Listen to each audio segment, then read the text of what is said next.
दोस्तों सभी को नमस्ते प्रणाम। मैं आपकी सिस्टर बिंदु मौर्य स्वागत करती हूँ दिलीप संगीत ऑफिशियल चैनल पे आप सभी दर्शक भाई बहन का। तो आज मैं एक छोटा सा और बहुत ही प्यारा जिउतिया माता का गीत लेके आई हूँ आप लोगों के बीच में। उम्मीद करती हूँ कि ये गीत आप सभी को पसंद आएगा। यदि गीत पसंद आया तो एक कमेंट के माध्यम से आप लोग बताने का कष्ट करिएगा। और आप सभी से निवेदन है कि आप लोग एक दूसरे के चैनल का सपोर्ट करते रहिए, उसके साथ साथ मेरा भी सपोर्ट करिए। तो सुनिए जिउतिया माता का गीत। अंगना में ठाड़ी है रानिया हो मनाही माने, सोचई हो मनाही माने, सोचई हो मोरी मैया नाही मोरे गोदी में बा लकवा हो त कैसे जिउतिया पूजी हो त कैसे जिउतिया पूजी न हो।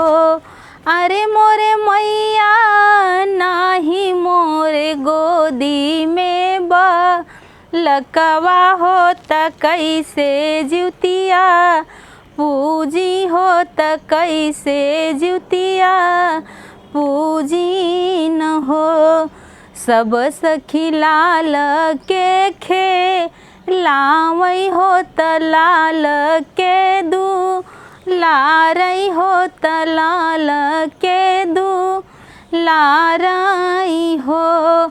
अरे मोरे मैया मोरे नाही गोदी मेला लनवा हो त कैसे लल दू लारी हो त कैसे ललखे लाइन हो।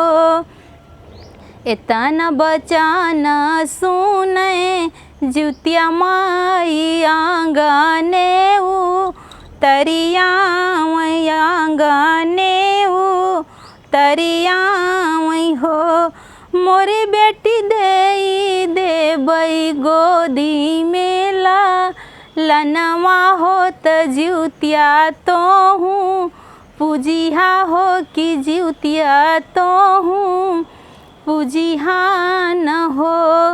अरे मोरे बेटी दे देबई गोदी मेला लनवा हो कि जिउतिया तो हूँ पूजिहा हो कि जिउतिया तो हूँ पूजिहा न हो।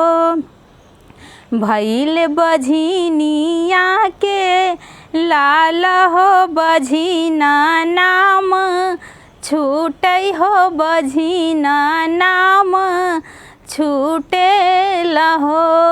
अरे मोरे सखिया बाझिन कर जिउतिया कापू जनवा हो नगर सोर भैले हो नगर सोर भैले न हो। अरे मोरे सखिया बाझिन कर जिउतिया कापू जनवा हो नगर सोरा भैले हो नगर सोरा भैले नु हो।